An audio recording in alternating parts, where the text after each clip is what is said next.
क्या आप जानते हैं कि लालच इंसान को अंधा कर देता है और लापरवाही तबाही का सबब बनती है। दुनिया में ऐसे शहर भी हैं जहां पे इंसान जाना चाहता है, उनकी खूबसूरती को देखना चाहता है, क्योंकि नेचर को हमेशा इंसान पसंद करता है, अल्लत होती है, इनको देखना चाहता है। लेकिन चीन की सरजमीन पर एक ऐसा शहर भी है जो कि डरावना ख्वाब बन गया लोगों के लिए। उसका नाम है टायंजन। ये शहर इस अंजाम तक कैसे पहुंचा, अभी आपको बताते हैं। 2011 में यहाँ पे एक कंपनी ने जन्म लिया, उसका नाम था रूहे लॉजिस्टिक्स। ये कंपनी टॉक्सिक केमिकल की प्रोडक्शन होती थी इधर, और डेंजरस किस्म के केमिकल यहाँ पे बनते थे। आप जानते हैं कि जब भी केमिकल का रिएक्शन वाटर के साथ होता है तो तबाहकुन रिजल्ट होते हैं। यहाँ पे टॉप टू बॉटम लेवल पे सेफ्टी को इग्नोर किया जाता था, सेफ्टी को ब्रीच किया जाता था। इनके जितने ऑनर हैं वो सेफ्टी को इतना सीरियस नहीं लेते थे। सुबह 10:30 का टाइम था, एक ब्लास्ट हुआ कंपनी में। वहाँ पे जो मैरीटाइम सेफ्टी की एक टीम थी, उन्होंने फ़ौरन एक्टिव हुए। वहाँ पे जो है वो आग को बुझाने के लिए गए, फायर फाइटिंग के लिए गए। 95 फायर फाइटर वहाँ पे मारे गए। उसकी वजह क्या थी?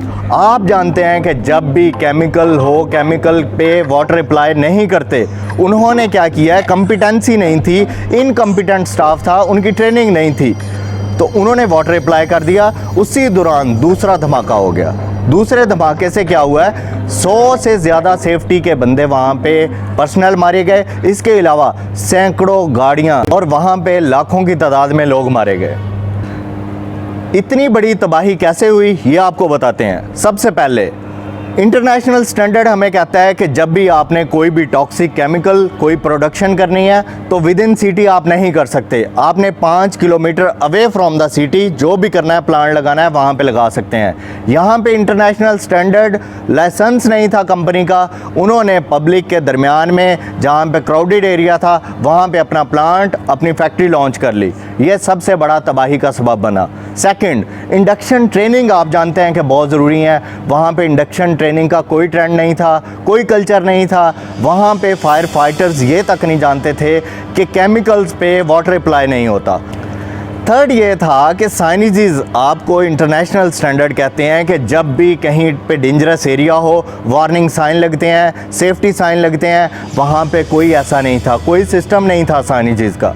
दोस्तों, डॉक्यूमेंटेशन बहुत ज़रूरी है। डॉक्यूमेंटेशन आपको बताती है कि आपका पास्ट आप एनालिसिस कर सकते हैं। इस कंपनी की डॉक्यूमेंटेशन पुअर थी, कोई डॉक्यूमेंटेशन नहीं था, सब कुछ वर्बली चल रहा था। इस वजह से इन्होंने रिकॉर्ड मेंटेन नहीं किया, तो सबसे बड़ी ये तबाही का बायस बनी। और तबाही से क्या होता है कि ऑर्गेनाइजेशन ख़त्म हो जाती हैं। लोग hurting can hurt for life. कभी कभार हादसे ज़िंदगी से बहुत बड़े हो जाते हैं। आपने देखा है कि यहाँ पे जिन लोगों का कसूर नहीं था, मासूम बच्चे, औरतें, जितने भी मर्द थे जिनका कोई रोल नहीं था, वो भी मारे गए।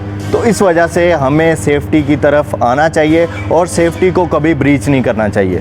क्या आप जानते हैं कि सेफ्टी की कोई कीमत नहीं होती? अगर वहाँ पे सेफ्टी साइनेजेस इंस्टॉल होते और ट्रेनिंग फ्री ऑफ कॉस्ट होती है, ट्रेनिंग पे कोई बजट नहीं आता, लेकिन ये आपके कल्चर को बूस्ट कर देती है, ये एक ट्रेंड सेट कर देती है। वहाँ पे इन चीज़ों की डेफिशिएंसी थी, क्योंकि वहाँ के जो सेफ्टी ऑलवेज टॉप मैनेजमेंट से स्टार्ट होती है। जब आपका दिमाग, टॉप मैनेजमेंट विलिंग नहीं होती तो रिजल्ट्स फिर कैटास्ट्रॉफिक होते हैं। तो इस वजह से आइसबर्ग मॉडल क्या कहता है कि आपकी जो इनडायरेक्ट कॉस्ट होती है वो 92% होती है, जो कि अंडरग्राउंड होती है, आपको दिखाई नहीं दे रही होती। हम क्या करते हैं, हम 8% को कंजूसी करते हैं, लापरवाही करते हैं कि आज तक तो हादसे हुए नहीं हैं तो होंगे भी नहीं। याद रखना दोस्तों, हादसे का कोई टाइम नहीं होता। कामयाब लोगों की निशानी होती है कि वो हमेशा इंसिडेंट से सीखते हैं। मैं उम्मीद करता हूँ जो भी दोस्त मेरी वीडियो देख रहे हैं वो इससे सबक लेंगे और आज से अपनी सेफ्टी, दूसरों की सेफ्टी, जहाँ पे आप काम कर रहे हैं वहाँ की सेफ्टी और पूरे इन्वायरमेंट की सेफ्टी का ख्याल रखेंगे। आज के लिए इतना ही, फिर इंशाल्लाह एक नई डॉक्यूमेंट्री, एक नई वीडियो में हाजिर होंगे। अपना ख्याल रखिएगा। अल्लाह हाफिज़।